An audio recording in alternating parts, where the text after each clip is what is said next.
चलते हैं अंतरिक्ष की एक नई दुनिया में।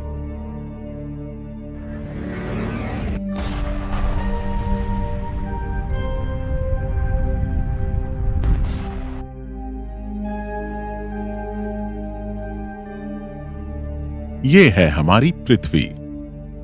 आपकी जिंदगी के कई साल गुजर गए होंगे, लेकिन क्या आपने सोचा है कि आप एक 13,000 किलोमीटर चौड़े गोले पर बैठकर ब्रह्मांड में 30 किलोमीटर प्रति सेकंड की रफ्तार से घूम रहे हैं? पृथ्वी ब्रह्मांड का सबसे महत्वपूर्ण ग्रह है। 4 अरब साल के इतिहास में पृथ्वी ने अनगिनत कहानियों को जन्म दिया है। पृथ्वी पर 6.5 करोड़ साल पहले डायनासोर्स उत्पात मचाया करते थे, लेकिन सिर्फ एक एस्ट्रॉयड ने सभी डायनासोर्स का सफाया कर दिया। अब तक जीवन से भरपूर इस ग्रह पर 5 बार प्रलय आ चुकी है, लेकिन फिर भी लाइफ हर बार फिर से पैदा हुई है। फिलहाल पृथ्वी पर हम इंसानों का राज है। हमें घबराने की जरूरत नहीं, क्योंकि पृथ्वी की रक्षा कर रहा है हमारा चांद। चांद हमें अपनी ओर बुला रहा है।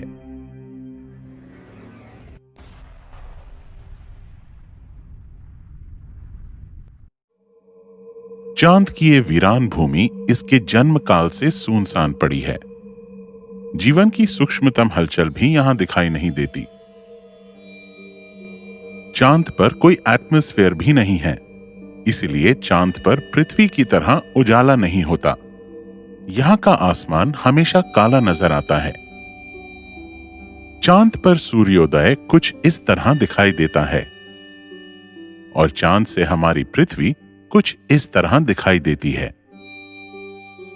अपनी यात्रा में आगे बढ़ने से पहले अपने प्यारे ग्रह पृथ्वी को जी भरकर देख लेते हैं। क्या पता इस यात्रा में हम वापस लौट पाएंगे भी या नहीं। पृथ्वी से करोड़ों किलोमीटर दूर ये है पृथ्वी की बहन वीनस। इसका जन्म भी 4.5 अरब साल पहले पृथ्वी के साथ ही हुआ था। माना जाता है कि इतिहास में कभी ये ग्रह पृथ्वी की तरह हुआ करता था, लेकिन अब इसके वातावरण में कार्बन डाइऑक्साइड का राज है। इसके बादलों में सल्फ्यूरिक एसिड का जहर भरा है और इसकी भूमि गर्मा-गर्म लाल तवे की तरह है। यहां मौजूद है जानबाज सोवियत रोबोटिक प्रोब, जो अब यहां क्रैश हो चुका है, लेकिन ब्रह्मांड के इतिहास में इसका नाम हमेशा दर्ज रहेगा। वीनस पृथ्वी की तरह कभी शांत, हरा भरा और शायद जीवन से भरपूर भी रहा होगा, लेकिन फिलहाल ये करोड़ों सालों से तबाही के मंजर से गुजर रहा है। हमारी स्पेसशिप यहां अधिक देर नहीं रुक सकती। अब हमें आगे बढ़ना होगा। हम पहुंच चुके हैं अपने सोलर सिस्टम के सबसे छोटे ग्रह मर्क्यूरी के पास। मर्क्यूरी यानी बुध ग्रह, जो कभी एक बड़ा प्लैनेट हुआ करता था, लेकिन इतिहास में हुई किसी कॉस्मिक टक्कर से इसका एक बड़ा भाग इससे अलग हो गया। मर्क्यूरी सूर्य के सबसे करीब होने से काफी गर्म है। यहाँ दिन का तापमान 450 डिग्री सेल्सियस तक रहता है और वहीं रात में 175 डिग्री सेल्सियस। हालांकि यहाँ का एक दिन पृथ्वी के 176 दिनों के बराबर होता है। मर्क्यूरी से हमें अपना सूरज 3 गुना बड़ा दिखाई देता है। हम सूर्य के काफी करीब आ चुके हैं। अब हमें और आगे चलना चाहिए।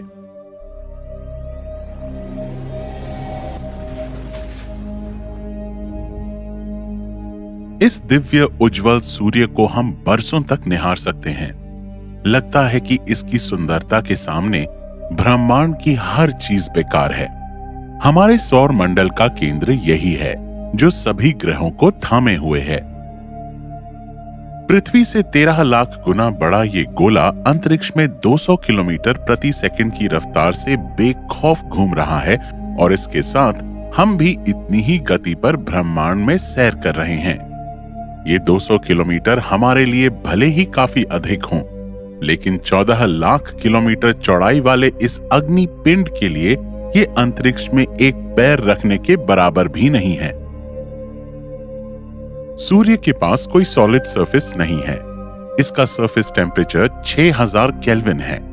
रात के आसमान में दिखाई देने वाले सभी सितारे इसी सूर्य की तरह प्लाज्मा के सागर हैं और हमारी पृथ्वी पर मौजूद रेत के कणों से भी ज्यादा तारे इस ब्रह्मांड में मौजूद हैं।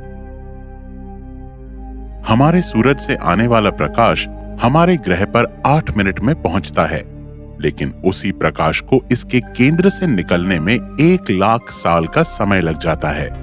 इसके केंद्र में हम अपनी स्पेसशिप को नहीं ले जा सकते। अभी हमारी स्पेसशिप की प्रोटेक्टिव शील्ड इसकी गर्मी को सहन नहीं कर सकती। अब हमें आगे बढ़ना होगा।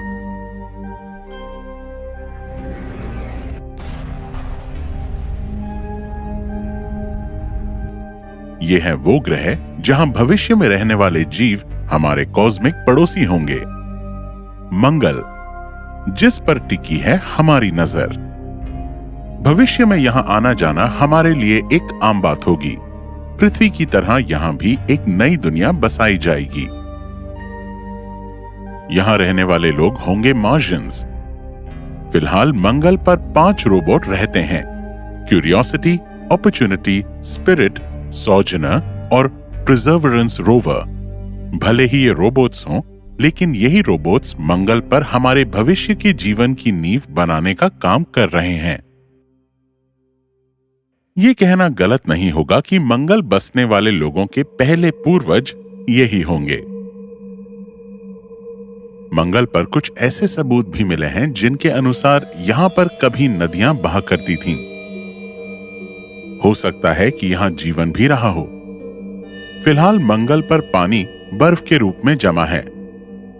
हो सकता है कि इतिहास में यहां किसी प्रकार का जीवन भी रहा हो,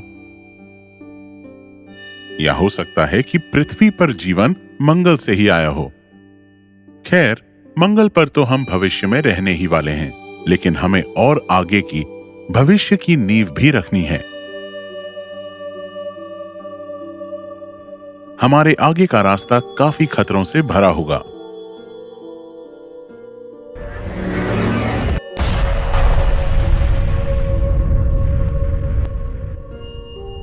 ये हैं एस्ट्रॉइड्स।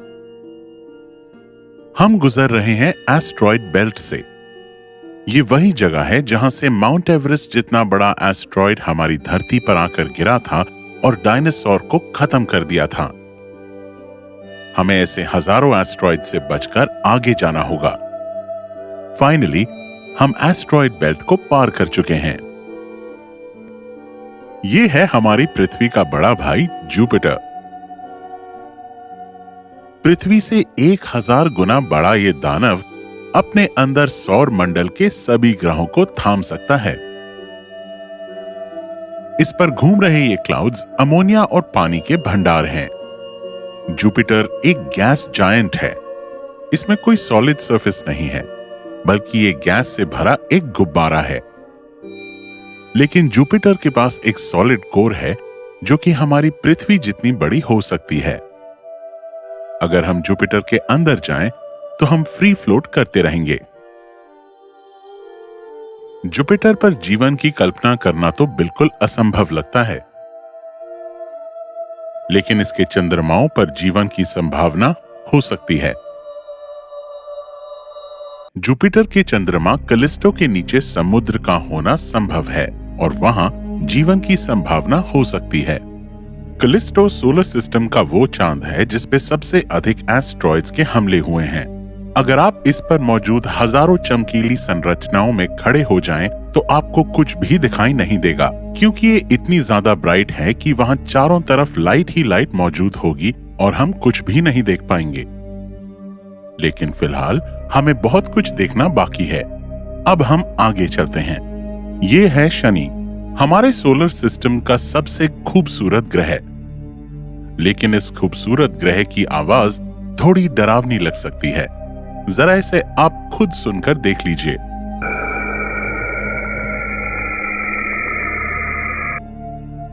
शनि भी एक गैस जायंट है। इसके अंदर कोई सॉलिड सरफेस नहीं है। ये इतना हल्का है कि ये पानी में भी फ्लोट कर सकता है। ये है शनि का चांद टाइटन, जिसे हम भविष्य की पृथ्वी भी कह सकते हैं। जब हमारा सूरज सुपरस्टार रेड जायंट बनकर फैल जाएगा, तब हमें पृथ्वी को छोड़कर यहां पर रहना पड़ेगा। टाइटन सोलर सिस्टम का काफी अद्भुत ग्रह है। यहां नदियां, झीलें, सागर हैं।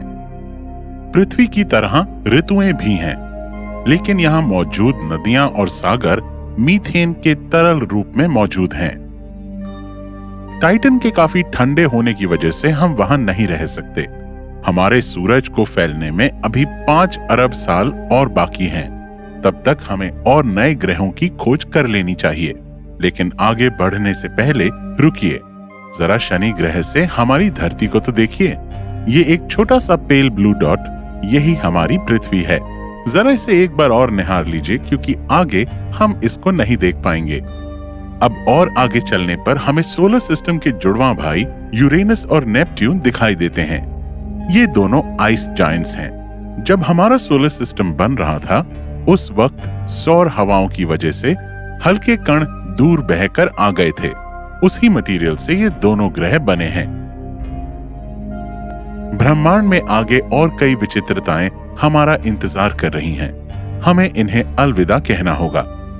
ब्रह्मांड में हम काफी दूर आ चुके हैं, लेकिन जितना बड़ा हमारा ब्रह्मांड है, अभी तक हम उसे एक कण भर भी नहीं जान पाए हैं। प्लूटो के आगे भी कई छोटे मोटे विचित्र पिंड हैं जो सूर्य का चक्कर काट रहे हैं।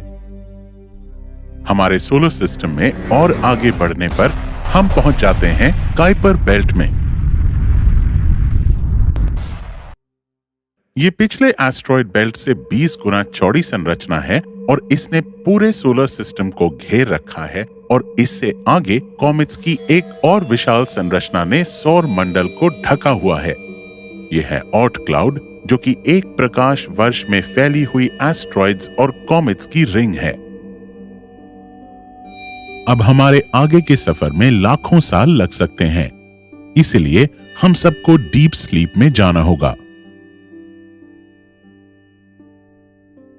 पृथ्वी से 25 खरब किलोमीटर दूर हमारी स्पेस शटल में राइड करते अब 1,50,000 साल का समय बीत चुका है और हम पहुंच चुके हैं हमारे सोलर सिस्टम के बाहर एक नए सोलर सिस्टम में। इतने सालों के इंतजार के बाद हमें यहाँ एक विचित्र नजारा देखने को मिलेगा। यह है अल्फा सेंचुरी, जहाँ एक नहीं बल्कि 3 सितारे एक दूसरे के चारों ओर घूमते हैं। ब्रह्मांड में मौजूद ऐसी अनंत विचित्रताएं हमारा इंतजार कर रही हैं। अब हमें और आगे बढ़ने के लिए वर्म होल से जाने की जरूरत होगी।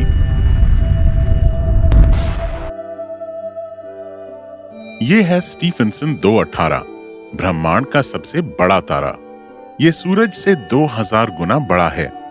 इसमें हमारे सूरज जैसे 2 अरब तारे समा सकते हैं, लेकिन तारों के ब्रह्मांड में और भी कई रूप हैं। यह है एक व्हाइट ड्वार्फ। हमारे सूर्य जैसे सितारे मरने के बाद ऐसा ही रूप ले लेते हैं। इसकी ग्रेविटी सूरज से 10,000 गुना ज्यादा होती है। इस पर मौजूद एक चम्मच पदार्थ का वजन 15 टन के बराबर होता है। ये अधिक चमकीली नहीं होती क्योंकि इनके सेंटर में न्यूक्लियर फ्यूजन नहीं होता है। यह है एक न्यूट्रॉन स्टार जो कि साइज में हमारे सूर्य से काफी छोटा है, लेकिन इसका गुरुत्वाकर्षण बल उससे करोड़ों गुना ज्यादा है। इस पर मौजूद एक चम्मच पदार्थ का वजन 2 अरब टन के बराबर होगा।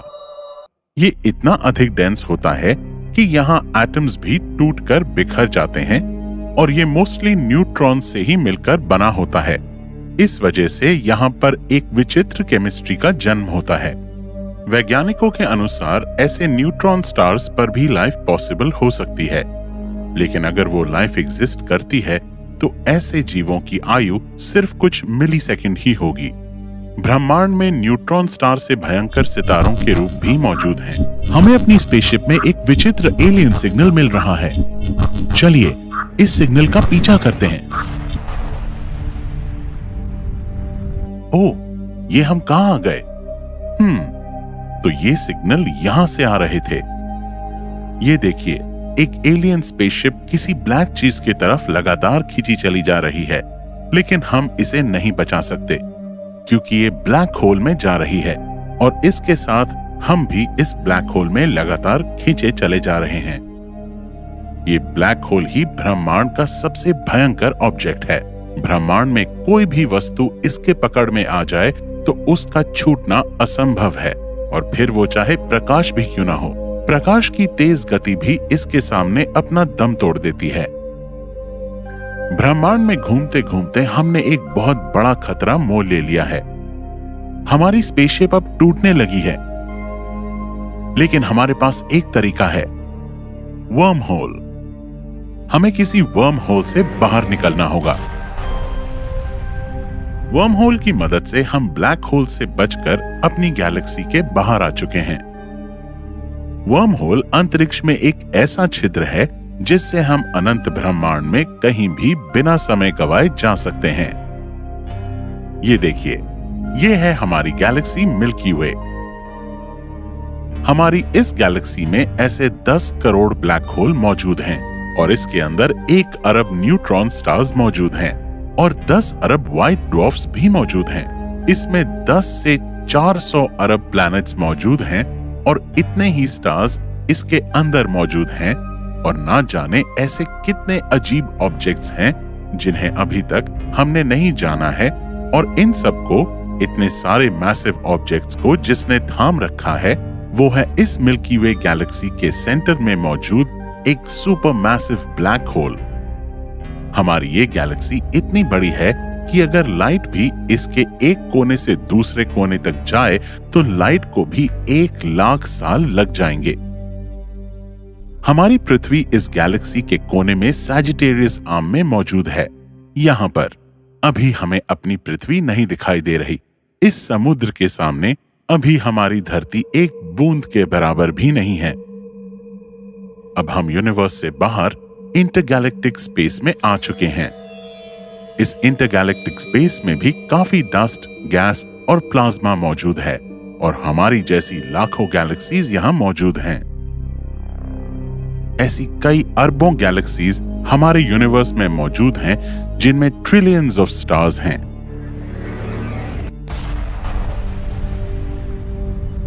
दोस्तों, अभी हम एक सुपर क्लस्टर तक पहुंच चुके हैं। ये कई गैलेक्सीज के लोकल ग्रुप्स का समूह है। यह है वर्गो सुपर क्लस्टर। इसमें दिखाई देने वाला एक एक डॉट एक एक गैलेक्सी को रिप्रेजेंट कर रहा है। इसके अंदर हजारों गैलेक्सीज मौजूद हैं, लेकिन इससे भी आगे चलने पर हमें ऐसे कई सुपर क्लस्टर्स का समूह मिलता है। यह है लानियाकिया सुपर क्लस्टर। इसके अंदर कम से कम 1 लाख गैलेक्सीज मौजूद होंगी। इससे आगे चलने पर लेनाकिया सुपर क्लस्टर जैसे कई सुपर क्लस्टर्स देखने को मिलते हैं, और ये सब कुछ इस तरह कनेक्टेड दिखाई दे रहे हैं जैसे हमारे दिमाग के न्यूरॉन्स कनेक्टेड हों। ये स्ट्रक्चर हमारे दिमाग से काफी कुछ मेल खाती है। हो सकता है कि हम किसी बड़े सेलेस्टियल बीइंग के दिमाग में रहने वाले एक छोटे से प्राणी हों। चलिए अब हम इस दिमाग से बाहर निकल के देखते हैं। चलते चलते हम पहुंच गए हैं अपने यूनिवर्स के बाहर। तो फ्रेंड्स, ये है हमारा यूनिवर्स, ऑब्जर्वेबल यूनिवर्स। इसके अंदर करीब 200 अरब गैलेक्सीज मौजूद हैं। ये पूरा 93 अरब लाइट ईयर्स में फैला हुआ है, और लाइट को इसके एक कोने से दूसरे कोने तक पहुंचने में 93 अरब साल तक चलना होगा। वैज्ञानिक लोग अभी तक इसके आगे नहीं देख पाए हैं। वैज्ञानिकों के अनुसार इसके आगे ऐसे और भी यूनिवर्स मौजूद हो सकते हैं। इन सब यूनिवर्सेस के अपने अलग अलग नियम हो सकते हैं, और इन सब में ना जाने कैसे अजीब ऑब्जेक्ट्स हो सकते हैं जिनकी हमने आज तक कल्पना भी नहीं की होगी। ब्रह्मांड में जहां हम खड़े हैं, यहां प्रकाश की गति से पहुंचने में हमें 46 अरब साल लगेंगे। लेकिन दोस्तों, हमारे ब्रह्मांड ने अपने जन्म से लेकर अब तक 13.8 अरब साल का सफर तय किया है। और आने वाले समय में ब्रह्मांड में क्या क्या घटनाएं होंगी, क्या हम पृथ्वीवासी कभी अपने कॉस्मिक भाइयों को खोज पाएंगे, या क्या फिर इतने बड़े ब्रह्मांड में हम अपनी पॉपुलेशन को बढ़ा पाएंगे? हम इतने बड़े ब्रह्मांड को पूरी तरह कैसे जान पाएंगे? और सबसे बड़ा सवाल, क्या यह ब्रह्मांड भी कभी खत्म होगा? हमारा ब्रह्मांड कब और कैसे खत्म होगा, ये आगे की कहानी है। लेकिन आज हमारे ब्रह्मांड का सफर यहीं खत्म होता है। ब्रह्मांड के अरबों सालों के इतिहास में क्या क्या घटनाएं हुई हैं और आने वाले कल में क्या क्या होने वाला है, इस सभी को हम जानेंगे किसी और सफर में। फिलहाल हम अभी पृथ्वी पर वापस आ चुके हैं। उम्मीद रखते हैं कि आपको ये सफर काफी अच्छा लगा होगा। हमारी यूनिवर्स की इस नई रियलिटी को अपने फ्रेंड्स और फैमिली के साथ भी शेयर करें, ताकि वो भी कॉस्मिक आंखों से इस इनविजिबल दुनिया को देख सकें। मिलते हैं आपसे अगले वीडियो में, तब तक के लिए अलविदा।